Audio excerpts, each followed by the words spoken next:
sin distancias.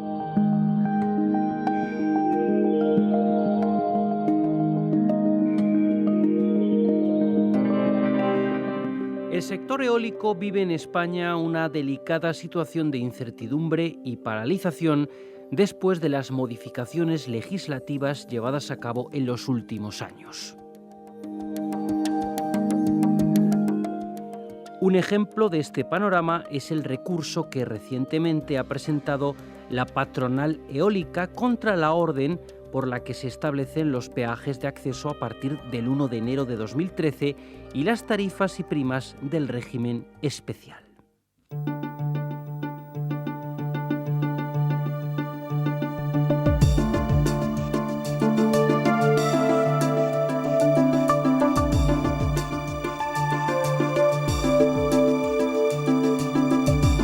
En los próximos minutos vamos a intentar trazar un panorama de la energía eólica en este momento, fijándonos en el marco regulatorio, la perspectiva internacional y las oportunidades de trabajo. De esas cuestiones y otras muchas van a dialogar el presidente de la Asociación Empresarial Eólica, Alberto Ceña, y el catedrático del Departamento de Mecánica de la Escuela de Ingenieros Industriales de la UNED, Julio Hernández, al que ya damos la bienvenida. Pues muchas gracias, Juan Ramón. En efecto, tenemos de nuevo con nosotros a Alberto Ceña, es una de las personas que mejor conoce el sector eólico, que además es profesor del máster en Energía Eólica, Fundamentos y Tecnología de la UNED, un máster que se imparte en colaboración con la Asociación Empresarial Eólica y la Universidad Politécnica de Madrid. Alberto, una vez más, muchas gracias por estar de nuevo con nosotros. El programa de hoy, como siempre, es un poquitín apretado. Vamos a tratar de hacer un recorrido por varios aspectos relacionados con el sector de la energía eólica. En primer lugar, vamos a hacer un repaso de cuál es la situación del marco regulatorio. Como bien sabemos, el sector atraviesa en España una situación muy delicada en el contexto general de crisis económica del país.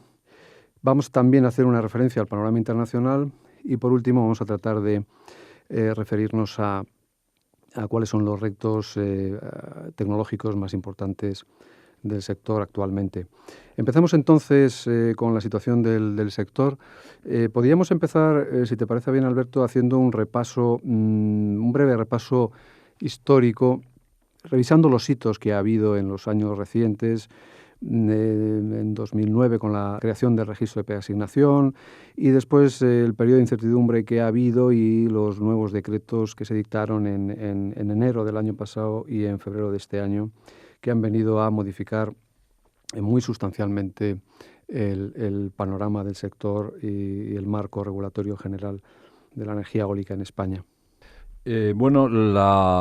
Realmente la situación del sector ahora es de práctica paralización, es decir, quedan muy pocos parques por construir nuevos. Todo deriva, como bien decía Julio, en una serie de regulaciones que arrancaron en el año 2009 con el Real Decreto Ley 6.000/2009, en el que se acotó los parques que se tenían que incorporar en los años sucesivos, 2010, 2011 y 2012. Hubo sucesivos decretos adicionales, uno que ha sido el Real Decreto Ley 1/2012 y también la ley de diciembre del año 2012, donde se fijaba el impuesto para toda la generación, no solamente para la eólica, un impuesto del 7% a los ingresos por generación. Y luego ha estado el Real Decreto Ley 2/2013, que ha introducido medidas retroactivas adicionales. El tema fundamental, la situación del país, con una bajada de la demanda y evidentemente con una crisis financiera, nos ha afectado como cualquier actividad económica, pero el problema fundamental es que sobre todo las últimas medidas han tenido un carácter retroactivo.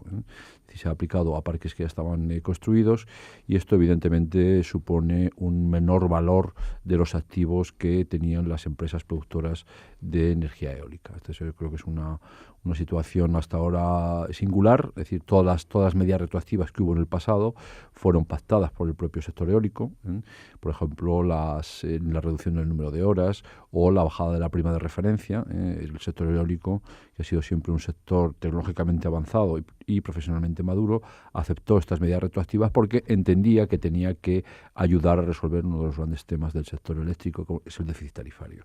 En este momento, el problema fundamental es que no hay pedidos nuevos, deben quedar como unos 250 megavatios por construir todavía, de dos tipos: los parques registrados, parques comerciales registrados, que tuvieron una comunicación tardía, se les comunicó oficialmente de forma tardía y que por lo tanto se van a construir entre el 2013 y el 2014, y luego quedarán otros, esos son 210, 220, y deben quedar otros 50, 60 megavatios de parques experimentales que incorporan innovaciones tecnológicas. Evidentemente, ante esta tesitura, lo que el sector eólico ha hecho es exportar, es decir, tanto las empresas de servicios como las empresas fabricantes se han volcado en terceros mercados, en una coyuntura también compleja, sobre todo en Europa por la crisis financiera y en Estados Unidos por el tema del shale gas, el gas de esquisto, pero evidentemente somos un sector tecnológicamente solvente y económicamente capaz, y por lo tanto pues su orientación ha sido fundamentalmente a la exportación.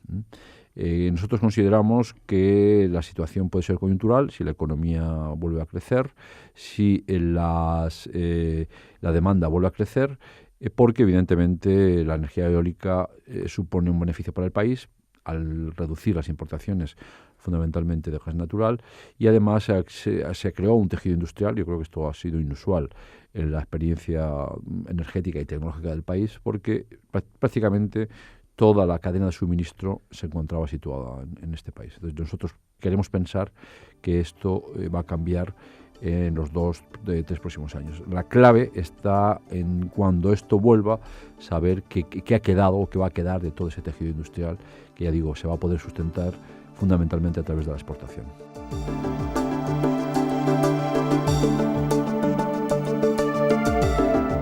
Y yendo en concreto a cómo se ha modificado el sistema retributivo, todos estos decretos, ¿qué modificaciones han introducido concretamente?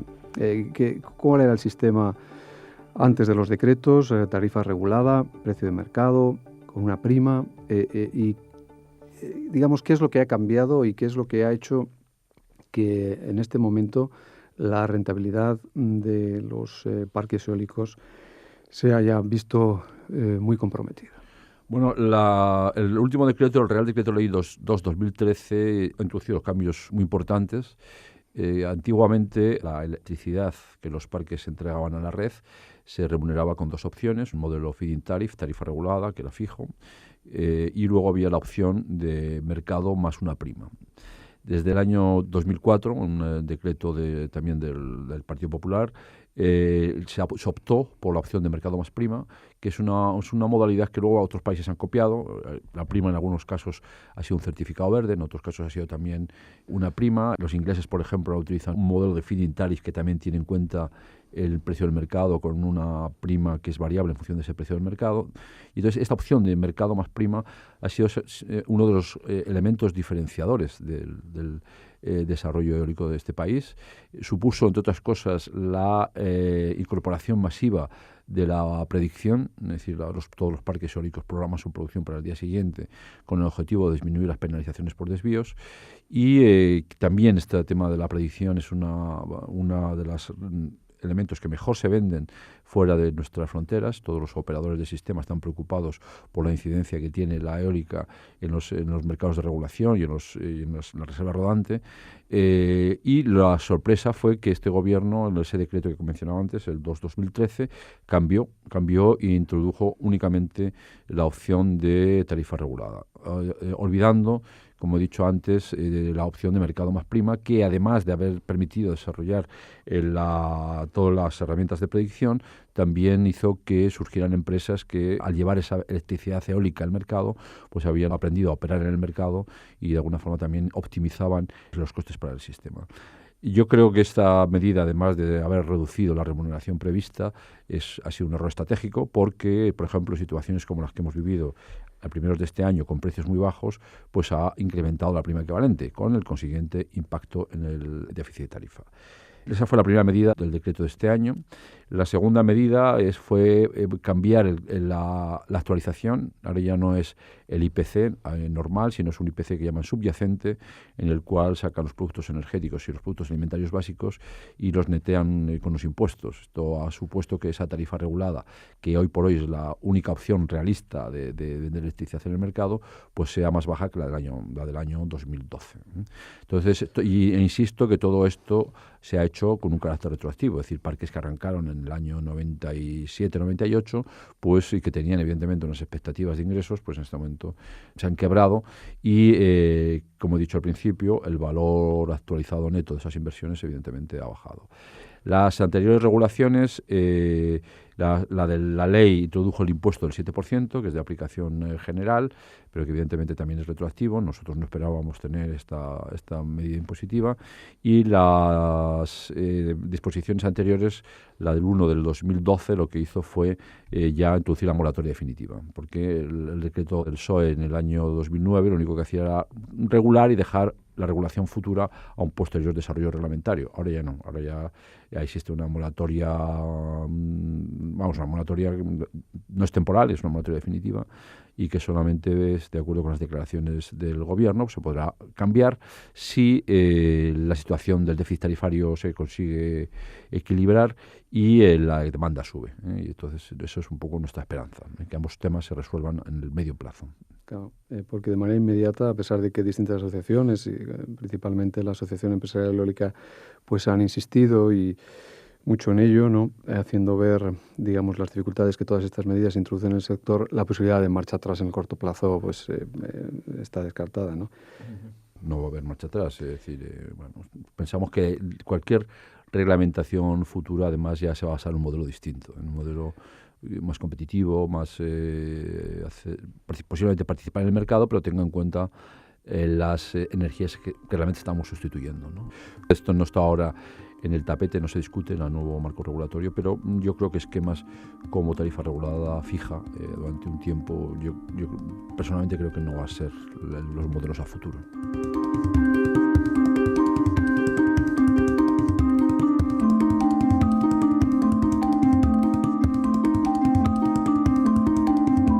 Lo que ocurre con el sector eólico en España es que, singularmente dentro del sector de las energías renovables, pues es un sector que está muy cerca ya y está muy cerca de competir en costes de producción con otros sistemas, otras fuentes de energía convencionales, ¿no? Has mencionado la esperanza de recuperación de la situación y de que si las cosas cambian, pues se pueda volver a tomar el tren. Pero de alguna manera, ¿en qué medida esta incertidumbre puede retomar la situación y volver a encontrar el camino, digamos, que ahora mismo se ha podido perder en cuanto a un horizonte de mayor competitividad, de continuo desarrollo tecnológico, para que las empresas españolas, en definitiva, no pierdan el tren? ¿Hay algún riesgo, digamos, en toda esta situación en que la competitividad de las empresas, los recursos se puedan dedicar al desarrollo tecnológico, pues haga más difícil esa recuperación en un plazo de 2 o 3 años cuando el sector encuentre de nuevo un marco regulatorio o una situación, digamos, de un sistema retributivo más adecuado? Bueno, realmente yo siempre digo que la mejor forma de desarrollar productos es cuando lo haces en tu propio país. El principal elemento tractor del desarrollo tecnológico ha sido la existencia de un marco regulatorio estable, hasta que ha dejado de serlo. El hecho de que no exista este mercado o que el marco regulatorio no sea estable, como estaba comentando, evidentemente va a favorecer al desarrollo de nuevos equipos o al gran reto que antes comentabas de reducir el coste del kilovatio hora generado. En cualquier caso, el sector es un sector constructivo, es decir, la situación en la que es. Creemos que la situación cambiará. Y desde luego la posición competitiva de las empresas españolas en el extranjero es importante. Es decir, en los momentos en los que surgen concursos o en los momentos que hay una petición de ofertas pública, las empresas españolas están alineadas e incluso están mejor posicionadas que los competidores extranjeros. El asunto fundamental está en que las reglas del juego también están cambiando. el modelo de feed-in tariff o tarifa regulada no es el modelo más habitual, estamos yendo a modelos de subastas, estamos yendo a PPAs. Entonces, bueno, la competencia es tremenda, es decir, porque evidentemente, como he dicho al principio, el mercado en España ha caído, pero también está cayendo en otros países que en donde tienen tecnólogos. Entonces, ahora nos gustaría que a través de estos parques experimentales poder seguir consolidando la tecnología, incorporando nuevas soluciones. Una de las ventajas del desarrollo eólico español es que primero es una orografía compleja, luego tenemos viento turbulento y además, todo el tema de integración en red hemos sido pioneros. Y realmente cuando vamos a terceros mercados, la red por lo general no es tan fuerte como la española. Todo el tema de hueco de tensión, control de tensión en régimen permanente, en algunos casos participar en regulación potencia-frecuencia, son temas en los que aquí se ha trabajado activamente y que nos permite posicionarnos en muy buenas condiciones en relación con nuestros competidores. De cara al futuro, yo creo que lo fundamental, evidentemente, es seguir trabajando en los temas de integración en red y también en la reducción de costes. Y a través de los parques experimentales, a través de incorporación de soluciones en terceros mercados, pues yo creo que podemos tener un buen posicionamiento y en eso estamos. Muy bien, pues antes de volver quizá otra vez al panorama internacional, podríamos hacer referencia a otra cuestión de actualidad que se está produciendo en el panorama nacional, y es la reciente limitación en la producción de los parques eólicos. ¿Cuál es la causa de esta limitación, de esta dificultad que está surgiendo? La causa principal responde a que España es una isla eléctrica. Al ser una isla eléctrica hay momentos en los que hay un excedente de generación que no es capaz de ser absorbido por la demanda nacional, y en este momento Red Eléctrica da las órdenes pertinentes a los parques eólicos a través de los centros de control, y los parques eólicos limitan su producción. Durante los meses de marzo, abril y parte de febrero, las limitaciones han sido importantes. Nosotros hemos hecho un cálculo y la pérdida de ingresos ha estado en torno de los 70 millones de euros.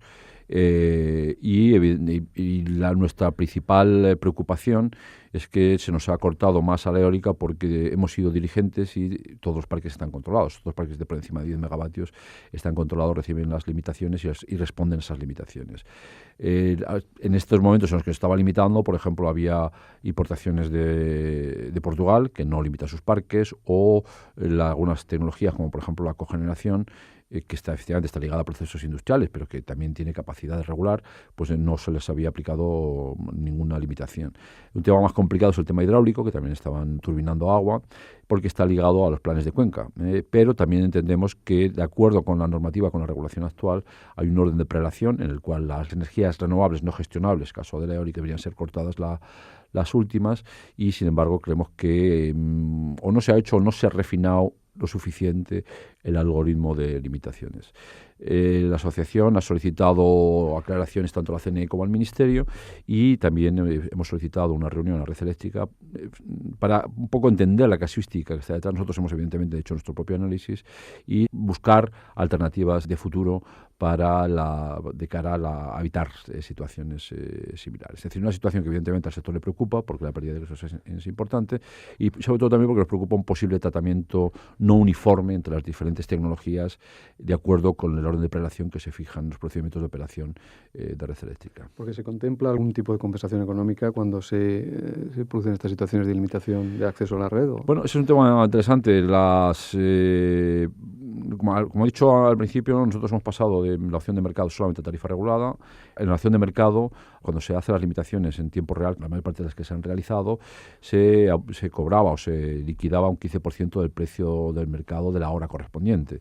Esto en la tarifa regulada no existe, con lo cual, al estar todos los parques eólicos en tarifa regulada, no se puede liquidar este 15% del precio del mercado. Cierto es que en esas horas el precio del mercado era muy bajo, en algunos casos cero, con lo cual no se habría cobrado nada, pero hay algunas horas en las que el precio del mercado no era cero, porque las limitaciones se han aplicado también al mediodía, por ejemplo. Entonces, es otro tema que de forma colateral el cambio regulatorio nos ha afectado.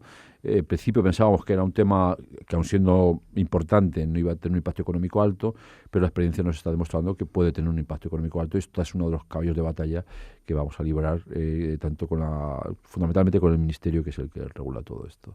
Entonces, bueno, digamos que solamente en esos casos se contemplaría el lucro cesante. Y también es importante señalar que en otros países donde existen las limitaciones, los curtailments en inglés, sí que existe una liquidación, se reconoce un derecho que de alguna forma se está vulnerando porque no se puede producir, y se llega a acuerdos entre el operador del sistema o la autoridad correspondiente, como en Texas o en Schleswig-Holstein en Alemania, para poder pagar parte de esa electricidad que se está perdiendo en ese momento.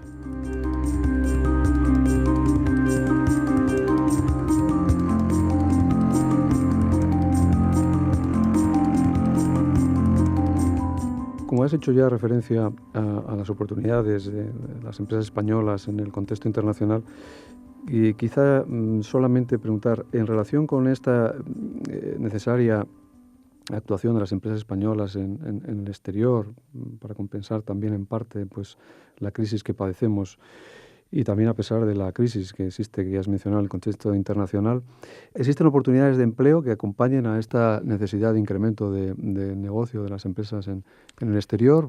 Me refiero para nuestros profesionales.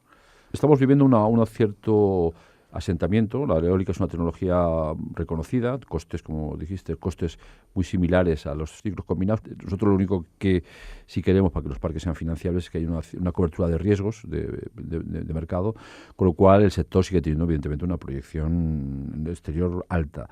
Sobre el tema de oportunidades, nosotros durante una época evidentemente recibíamos más consultas de búsqueda de gente, pero la verdad es que siguen existiendo, es decir, siguen existiendo fundamentalmente en el tema de mantenimiento, por ejemplo, es decir, las máquinas cada vez se van envejeciendo más, tienen unas tasas de fallo mayores.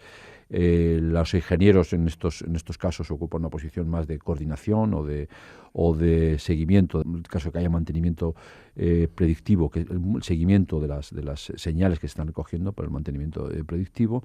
Hay también temas de optimización, es decir, una de las cosas que sí se ha observado es que los parques eólicos producen en muchos casos menos de lo que estaba inicialmente previsto. Entonces se van incorporando soluciones que permitan el mantener la producción a niveles esperados, con lo cual en el parque existentes también se está trabajando en la mejora de la producción de los parques, y evidentemente fuera de España todo el tema de dirección de obra, ejecución de proyectos, el montaje, la fabricación. Hay un factor que también hay que tener en cuenta, que algunos países exigen fabricación local, como es el caso de Brasil.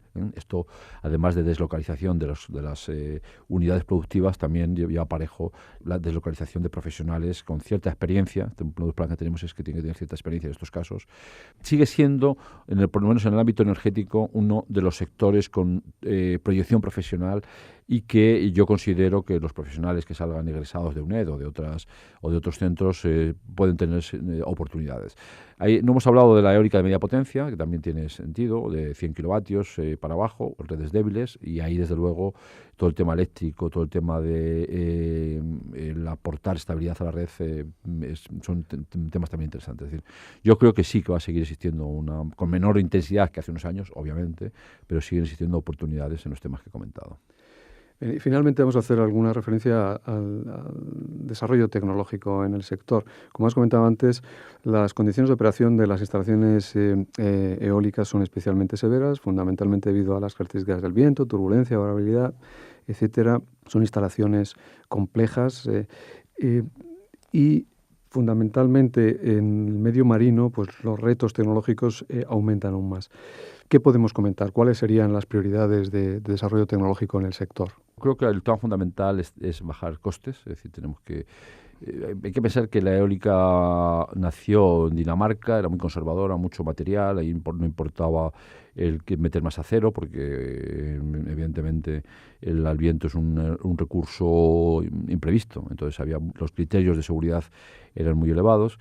Sin embargo, la situación no solamente el tema del gas de esquisto, también, por ejemplo, la fotovoltaica baja mucho los costes, y pues uno de los retos fundamentales es la bajada de los costes. sigue siendo la integración en red. He dicho que las redes generalmente son más débiles y bueno, los fabricantes mundiales están trabajando en estas dos líneas. Hay que pensar que un aerogenerador es una quasi commodity, o sea, lo que busca es fundamentalmente el precio y la durabilidad de las máquinas. Por lo tanto, los fabricantes buscan siempre elementos diferenciadores. Y los he comentado, la parte del precio pues está ligada a los costes, pero también todo el tema eléctrico, de control de tensión, por ejemplo, en un régimen permanente o distintas son necesarias. Hablando del tema marino, ahora esta semana ha sido la Feria Sinaval en Bilbao, donde había una parte dedicada también a la energía eólica marina. El Ministerio el Mineco, el Ministerio de Economía y Competitividad, está siendo activo a la hora de impulsar el desarrollo tecnológico de instalaciones en el mar. Es decir, hay en este momento 3 posibles centros de ensayo, uno en País Vasco, otro en Cataluña y otro en Canarias, y lo que se está buscando es tratar de coordinar y apostar, integrar las actividades de cada uno de estos centros. La idea fundamental es seguir apoyándose como elementos vertebradores en la potencia de industria eólica española, por otro lado también de los astilleros, que también necesitan carga de trabajo, para en el corto plazo desarrollar equipos en estos centros de ensayo, y a medio plazo desarrollar equipos y además también abordar mercados terceros. Que lo que seamos capaces de aprender en estos centros de ensayo no solamente se concentre en el mercado futuro español, sino también que podamos ser competitivos en desarrollos, por ejemplo, en Alemania, en Round 3 en Inglaterra, o en otros, o en Japón, que es muy activo en el tema eólico marino. Yo siempre en el Sinaval lo que sí dije que debemos nacer con una cultura de spin-off, ¿no? Es decir, que el mar es un medio hostil, complejo, con lo cual debemos pensar que las tecnologías que ahí se desarrollen van a ser aplicables no solamente a la industria eólica, sino también pueden ser desarrollables en otro tipo de actividad que permita aprovechar esa fuente de recursos como es el mar y los océanos. Muy bien, pues nada más. Muchísimas gracias de nuevo, Alberto, por estar una vez más en este espacio de radio de la UNED. Muchas gracias.